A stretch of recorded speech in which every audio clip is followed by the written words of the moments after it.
प्रवेश सुरू आदर्श कॉलेज विटा नवीन शैक्षणिक धोरण 2020 नुसार BA BCom BSc BCA व MA शिवाजी विद्यापीठ कोल्हापूर व AICTE मान्यताप्राप्त कोर्स। महाविद्यालयाची वैशिष्ट्ये स्वच्छ व सुंदर परिसर, NAAC ग्रेड, अनुभवी मार्गदर्शक, प्रशस्त संगणक दालन, वायफाय कॅम्पस, डिजिटल क्लासरूम, प्रशस्त कॉम्प्युटर लॅब, तज्ञांचे मार्गदर्शन, औद्योगिक सहली, वैयक्तिक मार्गदर्शन, नोकरी संदर्भात प्लेसमेंट सेल, स्पर्धा परीक्षा मार्गदर्शन, बाहेरील विद्यार्थ्यांना विद्यार्थी वसतिगृहाची सोय, विद्यार्थ्यांना कला व क्रीडा स्पर्धांमध्ये भाग घेण्याची संधी। नमस्कार, मी अरुण आणि आपण पाहत आहात 7 स्टार न्यूज।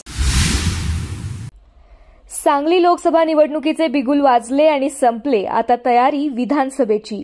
यावेळी विधानसभेचे मैदान मारण्यासाठी राष्ट्रवादीच्या अजितदादा गटाचे जिल्हाध्यक्ष डॉक्टर वैभवदादा पाटील यांनी मतदारसंघात जोरदार फिल्डिंग लावत यावेळी करेक्ट कार्यक्रम करणार असल्याचे सांगत कार्यकर्त्यांनी सज्ज रहा, यावेळी विधानसभेचे मैदान मारायचे म्हणजे मारायचेच अशी तयारी दर्शवत वैभवदादा समर्थक आत्तापासूनच तयारीला लागल्याचे दिसत आहे। यातच राष्ट्रवादीच्या अजितदादा गटाचे जिल्हाध्यक्ष डॉक्टर श्री वैभवदादा पाटील यांनी एक बैठक घेत या बैठकीत पत्रकार बांधवांना आपले विचार व्यक्त करत त्यांनी विचारधारा मांडली। लोकसभा निवडणुकीच्या निकालावर कोण जर भविष्यातील विधानसभेची राजकीय गणिते मांडत असेल तर हे बरोबर नाही असे सूचक वक्तव्य व्यक्त करीत भविष्याच्या राजकारणामध्ये एक विचारधारा म्हणून पक्षाचे धोरण म्हणून खानापूर विधानसभा मतदारसंघ हा राष्ट्रवादीला मिळावा ही आमची भूमिका आहे। येणाऱ्या काळामध्ये मतदारसंघाचे लोकप्रतिनिधी म्हणून काम करण्याची संधी खानापूर आटपाडी आणि विसापूर सर्कल तसेच विटा शहर जनतेच्या आशीर्वादाने घ्यायची असे ठरवले आहे। त्याच दृष्टीने वैभवदादांची वाटचाल सुरू असल्याचेही चित्र दिसत आहे। पत्रकारांना बोलताना वैभवदादा म्हणाले, नुकताच झालेल्या लोकसभा निवडणुकीवेळी काही गोष्टी आमच्या सगळ्यांच्या समोर आल्या, परंतु नेतृत्व म्हणून एखादी विचारधारा धरून जायचं ठरवल्यानंतर घेतलेल्या निर्णयावर ठाम राहून प्रामाणिकपणे काम करायचं अशी भूमिका आम्ही घेतली होती। महायुतीचे एक घटक पक्ष म्हणून घेतलेली भूमिका अत्यंत प्रामाणिकपणे पार पाडण्याचा प्रयत्न आम्ही केला।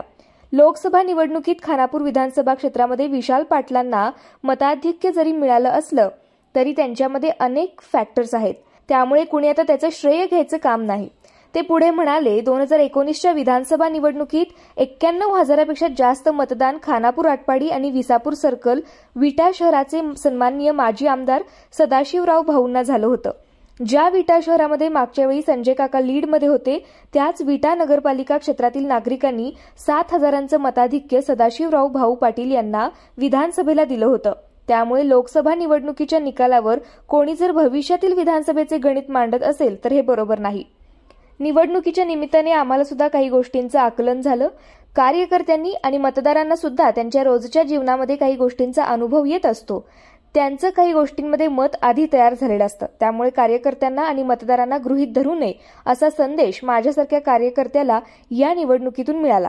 तसेच वैभव पाटील म्हणाले की शिवाजी विद्यापीठ उपकेंद्राचा प्रश्न हा नक्कीच मार्गी लागणार आहे, जे मी बोलतो ते मी नक्कीच करून दाखवतो असं म्हणत ते आपल्या कर्तव्यावर ठाम राहिले। विधानसभेच्या निमित्ताने राजकारणाची राजनीती बदलायची आहे।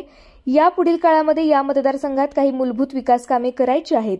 मतदारसंघातील समस्या भविष्यामध्ये सोडवण्याच्या दृष्टीने काम करेल तोच या मतदारसंघाचं नेतृत्व करेल। त्यामुळे खानापूर आटपाडी आणि विसापूर सर्कलमध्ये व विटे शहरात घराघरापर्यंत पोहोचून बांधापर्यंत पोहोचून शेतकऱ्यांच्या समस्या, अडचणी, सामान्य नागरिकांच्या सर्व अडचणी सोडवण्यासाठी प्रयत्नशील राहिल्याने यावेळी खानापूर मतदारसंघाचा आमदार राष्ट्रवादीचाच असेल असं मत मतदारसंघातील मतदार राजा व समर्थकांनी आपले विचार व्यक्त केले आहेत।